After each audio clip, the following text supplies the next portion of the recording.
I am about to share my life story with you, a journey of love, loss, betrayal, and the pursuit of healing. This is not just a tale of events but a reflection of my deepest emotions and the challenges that have shaped me. I hope you will walk alongside me as I open up about the twists and turns that have brought me to this point. Your understanding, support, and willingness to listen mean everything to me. Thank you for being here as I share this part of myself with you. My life, for the longest time, felt like it had settled into a comfortable rhythm. At 38, I had everything I thought I could want: a steady job, a quiet home, and Sophia, my wife of 8 years. Our life together wasn't flashy or extraordinary, but it was ours. We built it brick by brick, finding solace in the simplicity of shared meals, weekend routines, and evenings spent on the couch. We had no children, and though the longing for them had once been a sharp ache, it had dulled with time. We had tried, but luck had not been on our side. Over the years, the disappointment had become a quiet understanding, a pact to find joy in the life we could share rather than mourning the one we couldn't. For the most part, it worked. Or at least, I thought it did. Financially, we were comfortable. My job as a project manager in a construction firm wasn't glamorous, but it kept the bills paid and provided the stability I valued. Sophia, with her artistic streak, had always been more restless. She dabbled in photography, sporadic commissions here and there, and the occasional online sale. I admired her passion even if I didn't fully understand it. She was the dreamer, I was the realist. I thought we balanced each other out. Then the changes started. At first, they were subtle. Sophia began spending more time in the city, camera in hand, chasing the kind of inspiration she said our quiet suburb couldn't offer. I didn't mind. I wanted her to be happy, to find fulfillment in ways I couldn't always provide. But her absences grew longer, her stories vaguer. When she came home, there was a brightness in her eyes that had been missing for years, but it wasn't for me.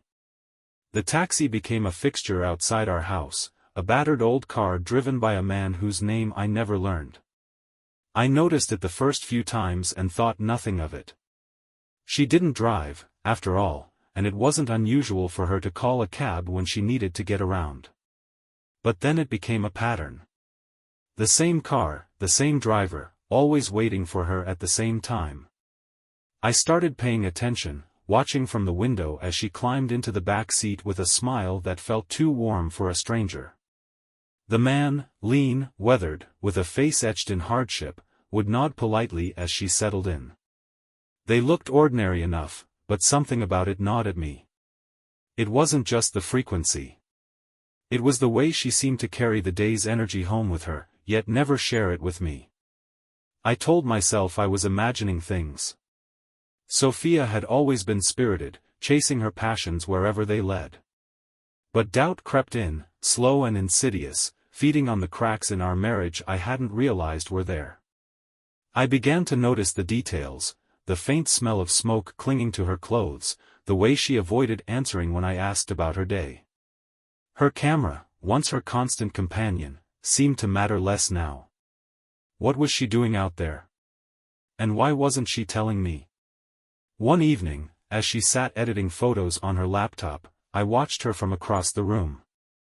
Her beauty was undeniable, even in her most unguarded moments, the curve of her lips, the way her dark hair fell in soft waves around her face.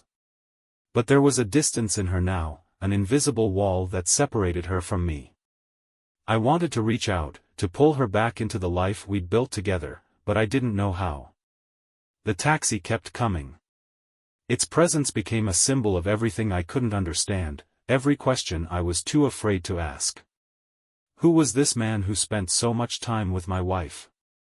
What did they talk about as the city blurred past their windows? I began to imagine scenarios, piecing together fragments of her absences into a story that left no room for innocence. It felt absurd, even cruel, to think that she could betray me. And yet, the suspicion grew, dark and relentless, until it was all I could see. Late at night, unable to sleep, I stood by the window and stared out at the empty street. The house felt too quiet, too still, as though it was holding its breath alongside me. My mind raced with thoughts I couldn't voice, fears I couldn't contain. The life I had built with Sophia was slipping through my fingers, and I was powerless to stop it. The moment I discovered the truth felt like stepping into a nightmare I couldn't wake from.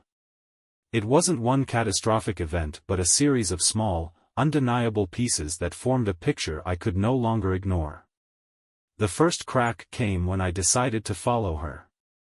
Not out of malice, but desperation. I needed answers, needed to see if my fears were real or if I was truly losing my mind. It was a Tuesday afternoon when I made the decision. Sophia had left the house in her usual rush, the taxi waiting for her at the curb.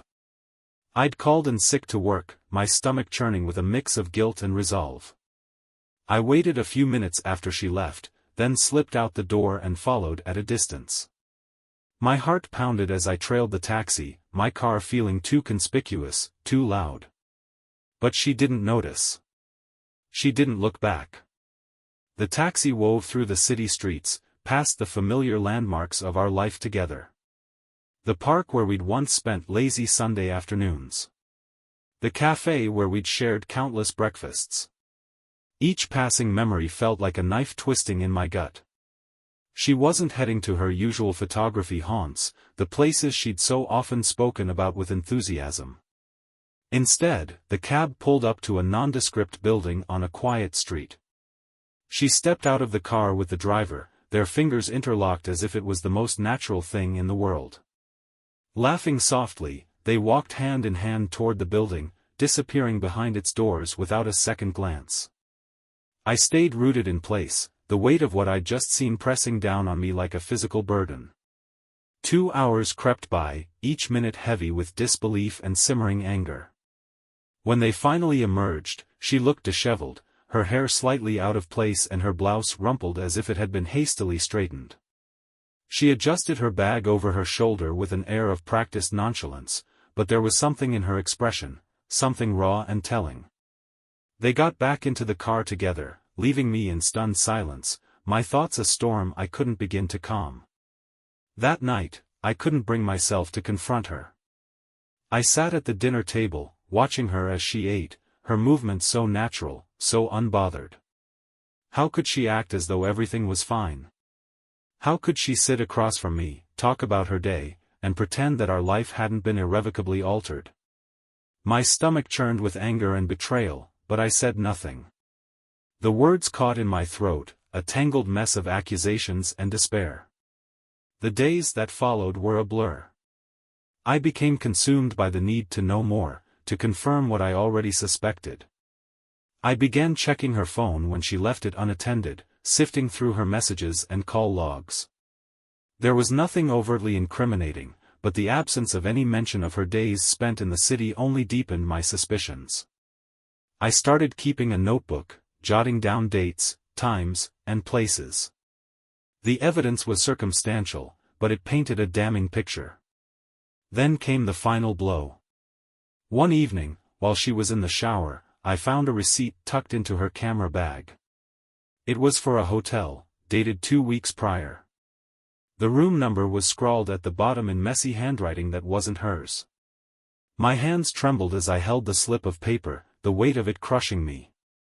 There was no plausible explanation, no way to rationalize what I was holding. It was proof. Undeniable. Irrefutable. I confronted her that night. The words spilled out in a rush, my voice shaking with anger and heartbreak. At first, she denied it, her eyes wide with shock. But as I laid out the evidence, piece by piece, the fight drained from her. She sat in silence, her face pale, her hands trembling in her lap. When she finally spoke, it was with a quiet resignation that shattered what little was left of my resolve. She didn't deny the affair. She didn't try to explain or justify it. She simply said she was sorry, her voice barely above a whisper. And in that moment, I felt something inside me break. The life we'd built together, the trust we'd shared, the love I thought we still had, it was all gone, swept away by a tide of betrayal. I didn't know what to do. I couldn't look at her, couldn't bear to be in the same room. I grabbed my coat and walked out into the night, the cold air biting at my skin. My mind raced with thoughts of what came next, of how to rebuild a life that had been reduced to ashes. But no answers came, only the hollow ache of loss and the bitter sting of betrayal. The rage didn't come all at once. It simmered, low and quiet, beneath the surface of my grief. In the days following her confession, I vacillated between despair and numbness, my mind replaying every moment, every lie, every betrayal. But as the initial shock wore off, anger began to take its place. It was a slow burn, growing with each passing day until it consumed me completely. I couldn't let it go. I couldn't forgive her, couldn't pretend that life could return to what it once was. The man I had been before, the trusting husband, the man who believed in the sanctity of marriage, was gone. In his place was someone I barely recognized, someone who wanted not just justice, but retribution. She had shattered my world, and I wanted her to feel the same devastation. I began to plan. It wasn't impulsive or reckless, it was methodical. I thought about every detail, every possible outcome. This wasn't just about her, it was about him, too. The driver. The man who had made himself a fixture in our lives, who had laughed with her, shared her secrets, and taken what wasn't his to take. I couldn't let him walk away unscathed. The first step was information. I followed her again, this time with purpose. I needed to know who he was, where he lived, what his routine was like.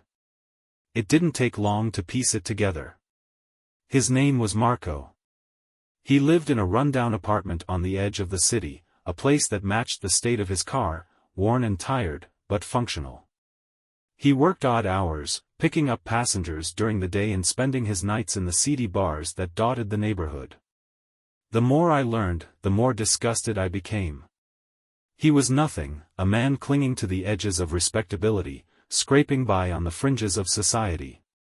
And yet, he had managed to upend my life, to take from me something I had spent years building. The injustice of it fueled my determination. I began leaving notes. At first, they were subtle, slips of paper tucked under his windshield wipers, messages scrawled in a handwriting he wouldn't recognize. I know who you are. Stay away from her. I imagined the look on his face when he found them, the unease creeping into his thoughts. It wasn't enough to confront him outright, not yet. I wanted him to feel the same sense of paranoia, the same helplessness that had consumed me. But the notes were only the beginning. I started sabotaging his car, small things at first, a slash to a tire, a loosened bolt. Nothing that would put him in immediate danger, but enough to inconvenience him, to make him question his safety. Each act felt like a release, a way to channel the anger that threatened to overwhelm me. Then there was Sophia. She still lived in our house, though we barely spoke. Her presence was a constant reminder of her betrayal, a thorn I couldn't remove. I wanted her gone, but not before she saw the consequences of her actions. Not before she understood what she had done to me. One night, as she slept in the guest room, I went through her things. I found the keepsakes from their time together, the hotel receipts, the photographs, even a cheap bracelet I'd never seen before. I gathered them into a box and left it on the kitchen table for her to find. When she saw it the next morning, her face crumpled with guilt and shame. She tried to speak, to explain herself, but I didn't want to hear it. Her words meant nothing to me now. The final step was confrontation. I waited for the right moment, for the perfect opportunity to bring everything to a head. It came on a cold, rainy evening, the kind of night where the world feels gray and heavy. Marco was parked outside one of his usual haunts, his car idling as he smoked a cigarette. I pulled up alongside him, rolling down my window to meet his gaze. He recognized me instantly. I saw the flicker of fear in his eyes, the way his hand hesitated as he brought the cigarette to his lips. I didn't say anything at first, letting the silence stretch between us. Then, finally, I spoke. We need to talk. His expression hardened, but he didn't argue. He knew he had no right. I gestured for him to follow me, leading him to a secluded spot away from prying eyes.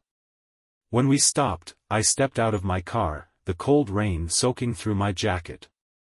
Marco did the same, his movements cautious, his eyes darting around as though searching for an escape. I didn't give him one. I let my anger spill out, my words sharp and unforgiving. I told him what he had done, what he had taken from me. I wanted him to see the depth of my pain, to feel the weight of my rage. And for the first time, I saw him falter. He didn't deny it, didn't try to defend himself. He just stood there, silent and defeated. It wasn't enough. Nothing could ever truly make up for what I had lost. But as I walked away that night, leaving him to the rain and the darkness, I felt a small measure of relief. It wasn't justice, not in the purest sense. But it was something. And for now, it would have to be enough. The confrontation with Marco had left a hollow satisfaction, a fleeting sense of control over a life that had unraveled beyond repair. But as days turned into weeks, the relief gave way to something darker. It wasn't enough. Sophia's betrayal and Marco's complicity demanded more than words and sabotage. I couldn't just let them walk away from this, not without understanding the depth of their choices. My obsession grew. Late at night, I sat in my dimly lit living room, a glass of whiskey in hand, replaying the encounter over and over. Something about Marco's reaction lingered in my mind. He had seemed more afraid of what I might uncover than of me. The realization struck like a thunderclap: there was more to this story, something they hadn't told me. Determined to uncover the truth, I began digging into Marco's life. It didn't take long to discover his world was far more tangled than I'd imagined. A trail of debts, shady dealings, and questionable connections emerged. The taxi wasn't just a means of livelihood, it was a front. Marco wasn't just a driver, he was a courier, moving more than passengers through the city's underbelly. Drugs, stolen goods, whispers of extortion, it was all there, hidden in plain sight. Sophia's involvement began to make more sense. She had always craved excitement, a break from the mundane. Marco had offered her an escape, not just from our marriage but from the stability she had grown to resent. Their affair wasn't just personal, it was business. She had been helping him, using her photography to launder money and document transactions. The betrayal was deeper than I'd imagined. Fueled by anger and a need for justice, I devised a plan. It wasn't enough to confront them anymore. They needed to face consequences, not just for what they'd done to me but for the chaos they had sown in their reckless pursuit of thrills. My first step was to gather evidence. I followed Marco's movements, documenting every suspicious meeting, every exchange. I even managed to intercept one of his packages, a small, unassuming box containing a fortune in counterfeit cash. With everything in place, I made my move. I contacted a local detective, an old friend from college who owed me a favor. I handed over the evidence, careful to keep my own involvement anonymous. The sting operation was swift and brutal. Marco was arrested in the middle of a transaction, the counterfeit cash and drugs enough to seal his fate. Sophia, by association, was implicated. Her name appeared in the ledgers, her photographs linked to the operations. She was taken in for questioning, her once bright future reduced to ashes. I watched it all unfold from a distance, a quiet observer to the collapse of their world. Marco's empire crumbled, his connections turning on him to save themselves. Sophia, desperate and abandoned, tried to reach out to me, pleading for help. I ignored her calls, her messages. The woman I had loved was gone, replaced by someone I could no longer recognize. The unexpected turn came not in their downfall but in the aftermath. With Marco out of the picture and Sophia's life in shambles, I was left with a strange, hollow victory. I had won, but at what cost? My life was still a wreck, my trust in ruins, my future uncertain. I had destroyed them, but in doing so, I had also destroyed a part of myself. One evening, as I sat alone in the empty house, I heard the faint rumble of an engine outside. Curiosity got the better of me, and I stepped onto the porch. A taxi idled at the curb, its driver a shadowed figure I didn't recognize. For a moment, I thought it might be Marco, some ghost from the past come to haunt me. But as the window rolled down, the driver's face came into view, a young woman with tired eyes and a faint smile. "Need a ride?" she asked, her voice soft. I hesitated, the weight of everything pressing down on me. Then, without a word, I stepped into the back seat. The door closed with a quiet click, and the taxi pulled away from the curb, carrying me into the night. For the first time in months, I felt a glimmer of something I couldn't quite name, freedom, perhaps, or the beginning of something new. The past was behind me now, its ghosts fading into the distance. All that remained was the open road ahead.